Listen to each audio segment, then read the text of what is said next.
really want to be here. Oh, I think there might be some people who I know earlier, so really want to be here. Before I start, I know there's been a lot of talks and probably a lot of information to take in, particularly people who might not have been to one of these events before.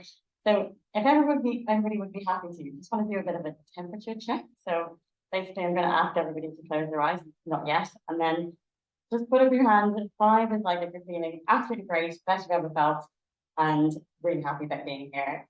1 is really struggling with being here and finding all of this quite overwhelming. And 3 is probably somewhere in the middle where, good, but might be feeling a bit wobbly, understandably, because of high emotional content, but just want to get a sense of how people are. You don't have to take part, absolutely voluntary. But if everybody could close their eyes and just put your hand up with a number, that would be helpful.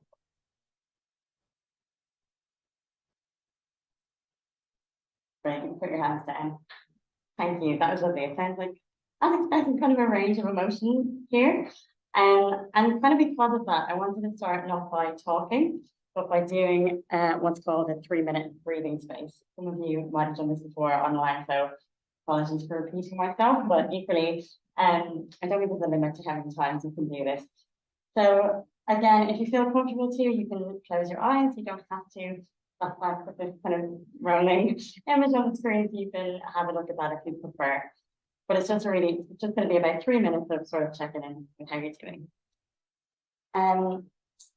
So yeah, start by sitting comfortably. Maybe put your 2 feet flat on the floor. Some people might want to rest their hands on their lap, or you might want to put your hand on your chest to bring yourself a sense of comfort. And just imagine that there's like an invisible thread drawing your head up towards the ceiling, so you're sitting in a dignified posture. And when the train strikes, we've all come here from very busy days, probably. So just check in with, how you're feeling, any thoughts that might be going through your mind. You might be thinking about the stress it took to get here, how it feels to be here today, any thoughts or worries that you have about the rest of the day and how it's going to go. And then just tune into how you're feeling. So any emotions that you might be having, knowing that whatever emotions you're feeling at the moment is absolutely okay. Some people might be feeling really excited, really happy to connect with friends. You might be feeling nervous or anxious, or apprehensive, or perhaps a mixture of all of those feelings. Now just turn your attention to your body and do a quick scan from the top of your head to the tips of your toes. See if you're feeling any area of tension. And feel free to stretch out a little bit if you need to, move around in the chair that we've been sitting on for a while. And then just turn your attention to your breath. Breathing in through your nose, out through your mouth. Just giving yourself about 30 seconds to a minute to settle into a comforting, soothing rhythm of breathing. I'm not trying to have a particular pace, just whatever is comfortable for you.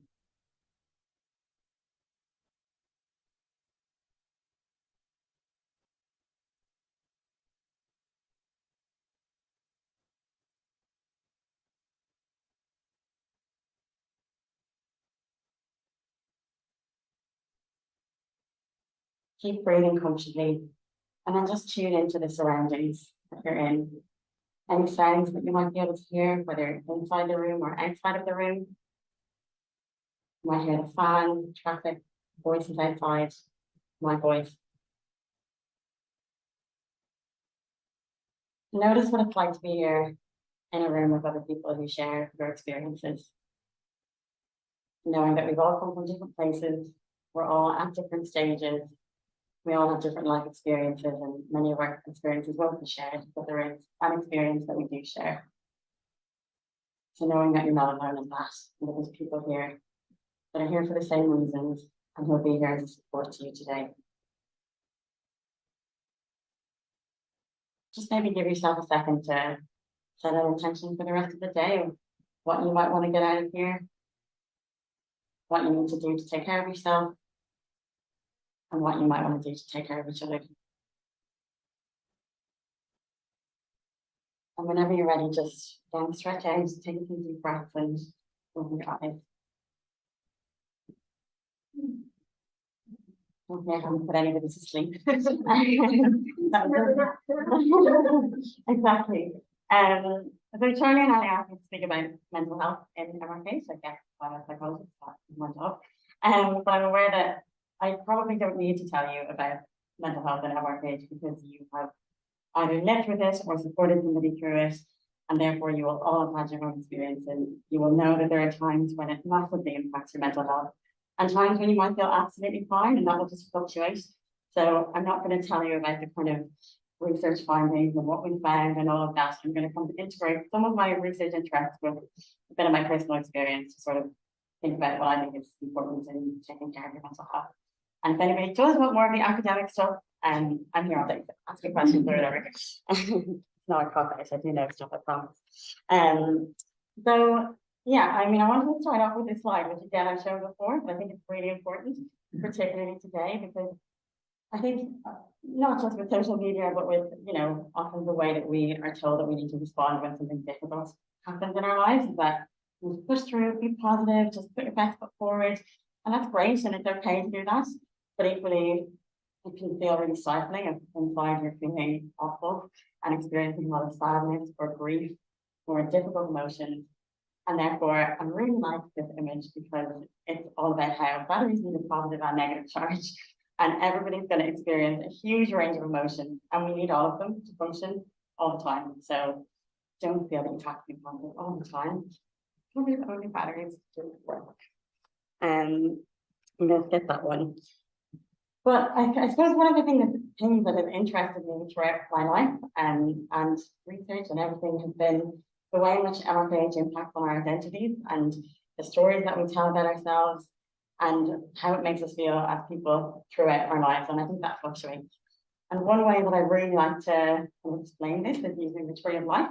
Has anyone seen this before, or is that quite new? I have, yeah. So basically, this is just to represent, it can be about anything, it doesn't have to be MRKH. This is to represent all people and all different, things that influence who we are. So the roots of the tree represent where you come from, could be what country you're from, what your past experiences have been, anything that's happened in the past that makes you who you are. The ground is where you are now, so the things that you're doing in your life, people you're connecting with, anything like that. The trunk is your values, your strengths and abilities, and the kind of things that you feel positive about in yourself. And the branches are your hopes and dreams for the future, and the leaves are the important people in your life and what they've meant to you. So I guess I want to kind of contrast what my tree looked like when I was 17, before I was diagnosed with MRKH, and then I'll take you on to how it felt afterwards. So this is my tree before MRKH. So as you can probably tell from my accent, I am from Ireland, although I've lived here for 9 years now. I guess I had quite a lot of medical experiences growing up, not knowing about MRKH, but that probably shaped my desire to work in the career that I do. And I guess hopefully the empathy I have for people who share similar experiences. But I mean, ultimately I had a really good life. I was very lucky. I had a supportive family. So when I was 17, I was at school, doing exams, hanging out with friends, not really having too many cares in the world. I liked to think of myself as somebody who was relatively positive, outgoing, strong and kind. And I had lots of hopes and dreams for the future, as we all do. Some of them were about career, and some of them were about having a house, getting married, falling in love, all of the things that we all think that we have to do. And also having children. And I guess at that time I thought that if that didn't happen, my life would have meant nothing, which of course, spoiler alert, is not the case. I had lots of important people in my life, friends, family, people at school, teachers, people who had been really supportive. But then when MRKH happened when I was 17, it was like all of that got completely destroyed. It was like the roots were completely torn up. The ground was totally shaken. The trunk had collapsed and the branches were broken. And the people who were important to me were there, and they were still very much part of my life. But there was a distance between us not because they didn't try, but because I just did not know how to connect with them. I didn't know how to let them in. I didn't know how to talk to them. And I think for those of you who've been in a supportive role, you can probably relate to that, maybe trying to support somebody who perhaps isn't able to receive it at the time. And I think what I tried to do was to be that really strong, stoic person, push it all away and pretend like the tree was still standing and nothing was going to get in my way. Again, spoiler alert, that was not a very effective coping strategy. And I suppose I found that what I needed to do was to let MRKH into my story in a way, in order to be able to reconnect with all the other parts of my story. For me, that was about connecting with other people with MRKH, talking to friends, being open about it. Again, that will be different for everybody, whether you decide to be open with one person or 10 or, you know, the whole world, whatever your decision is. And also engaging in therapy, which was hugely beneficial. So finding ways to let it in so that it didn't take up my whole story and wasn't, you know, completely consuming me. So I did make this a little while ago, so it's probably a bit updated now, but I suppose the message is that MRKH has gone from being the storm in my life that has destroyed everything in its path, to being part of the roots that have shaped the person that I am today. And I guess, yeah, it's become a real driving force in the career that I've chosen and what I've decided to do. It's become such an important part of my friendships and social life. I've met people, and hopefully you will today, who will be part of your life forever and just be such an important part of your life. And I guess where I am now, I get to work with amazing students like Kath and kind of nurture other people's interest in the area and hopefully do something meaningful in the mental health capacity in the MRKH world. I'm about to move back to Ireland and set up a psychology service in adolescent and young adult gynecology, which has been a dream that was never on my 17-year-old tree because it's not something that I ever envisioned. And I think what MRKH has taught me, and probably many of you, is that often the dreams and things that we had for our lives at 17 are not the ones that we have now, and the things that have happened in our lives now were never anything that we could have envisioned when we were younger. So yeah, I guess my hope for the future now is to be able to embrace opportunities as they happen, and to take life as it comes, even if it's taking us on a bit of an unexpected path. And yeah, that's kind of all I wanted to say for today. But as Charlie mentioned, we're going to be doing a workshop later where there'll be an opportunity for you, if you would like to make your own tree. Just think about what that's like for you. That could be if you have a MRKH, or if you don't, it doesn't matter. It's just about thinking about where you're at in life, what storms you might have experienced, and how that all feels now. And again, if you have any questions later, happy to take them.